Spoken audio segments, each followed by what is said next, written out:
My name's Steve Harvey, and today I'll be interviewing Bill Nye the Science Guy. I mean, Sir Arthur Eddington. Morning. Thank you for having me. Good morning. Now, tell me your name and a little bit about your project.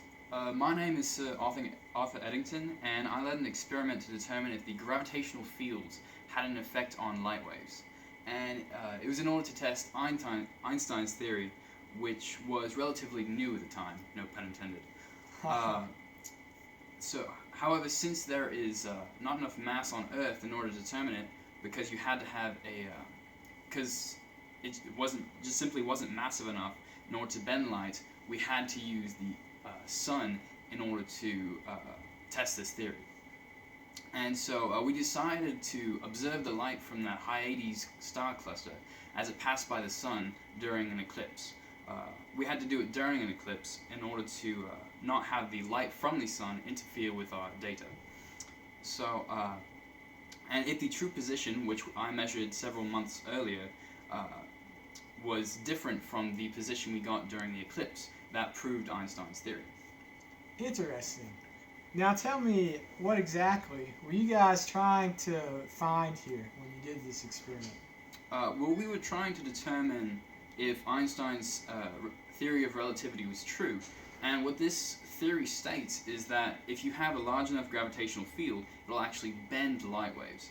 And so we set up this experiment in order to prove that. And so what we did was we went to the equator, which was where the eclipse was at its totality, which means there was no light whatsoever coming in from the sun. And so that means no light whatsoever would interfere with our data. And so if this was proven, then it would contradict the already precedented Newtonian theory, which is what we hope to do. So, tell me, you mentioned that it was close to the equator, but where exactly did this experiment occur?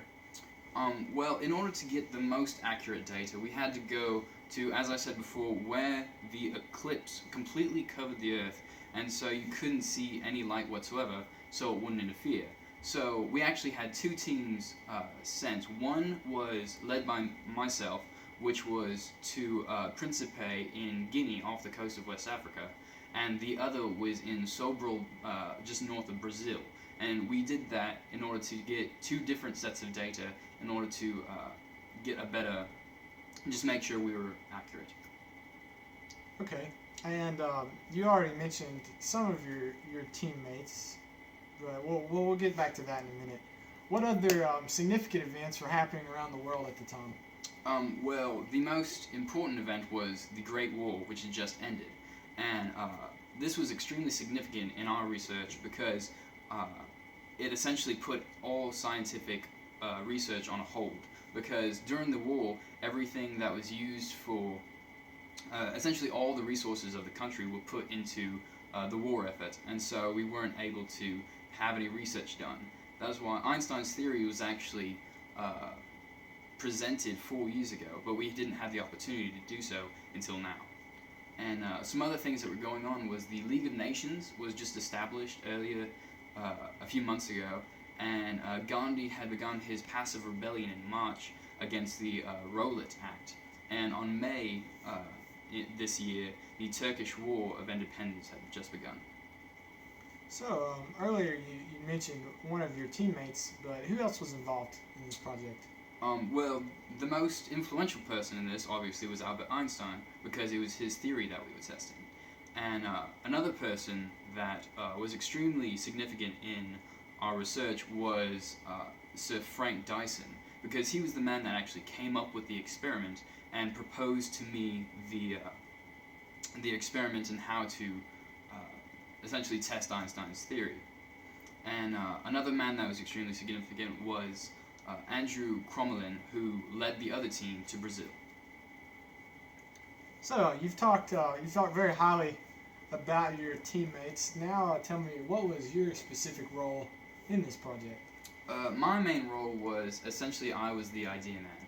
I was the one that organized both of the excursions, both to Brazil and to Guinea and Principe, and it was essentially my idea to actually follow through with their experiments, because as I said, Sir Dyson had suggested it, but he wasn't planning on doing anything with it, so I actually had to essentially organize the entire thing and orchestrate it and make sure we could do it within time in order to get in order to make it in time for the eclipse. Interesting. So, what impact did your project have on the physics community? Well, this actually had an enormous impact because it proved Einstein's theory of relativity, which was extremely important because it allowed astronomers to much more accurately measure things in space, and it also helps astrophysicists better understand dark matter. And one last question for you while we got you here. How did you first hear about Einstein's theory, as before you proved his theory, he was not extremely well known? Yes, I actually heard about it from a Dutch scientist while I was in Holland.